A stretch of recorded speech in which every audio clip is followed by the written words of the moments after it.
I'm creating a shape here where I want one area to be a highlight and the rest of the area I'm going to make it like a sphere. It should look like a sphere. So how do I do it in a wet on wet manner and in a very controlled layer by layer manner, which will be easy for beginners to follow this process. So let's start with the first layer.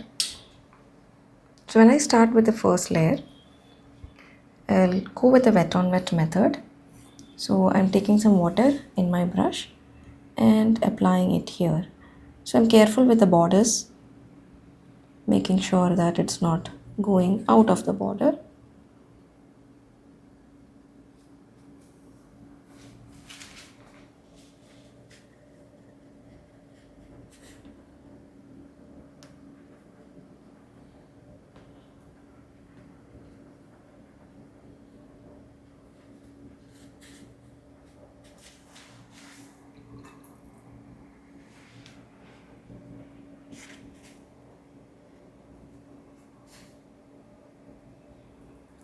So the approach here is we will go one layer at a time, and each layer will be very light and not too dark. Okay, so we are going not too dark too fast, which will be much easier for you to stay in control of the effect that you want to produce in the paper.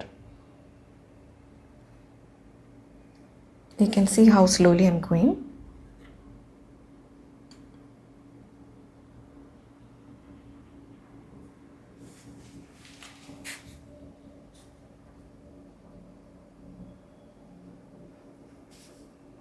So the area is now wet.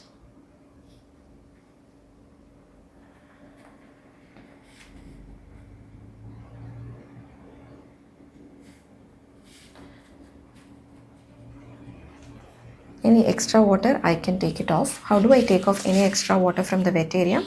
I will first take off the extra water from the brush so that the brush becomes damp or dry.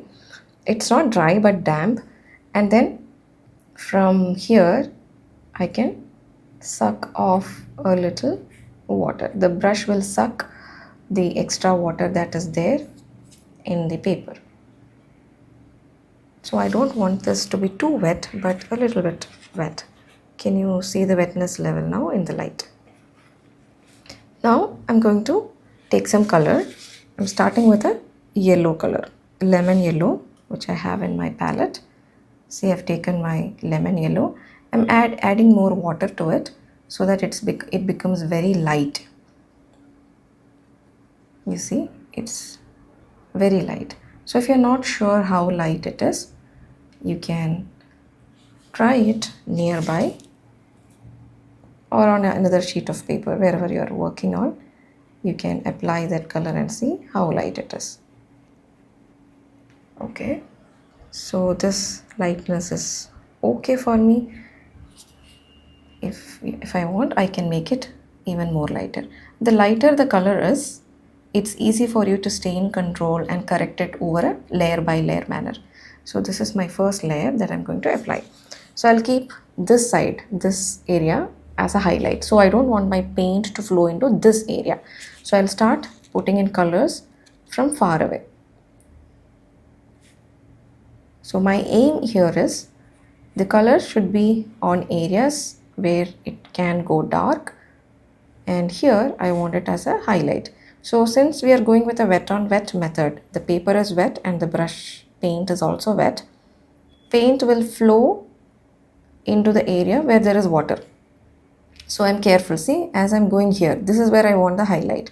As I'm going here, I'm slightly touching it with the tip of my brush because I don't want too much of color to flow into that area. And I started off touching my brush here. Why? Because the first time I take my brush and come here, I'll have a lot of paint in my brush, and lot of paint, when it comes in contact with the water in the paper, on the paper, it will just flow everywhere, right? So that's it. See, I have a larger area which is going to be my highlight. At this stage, you can stop and you can dry it off. Let me use a hair dryer to dry it off fast.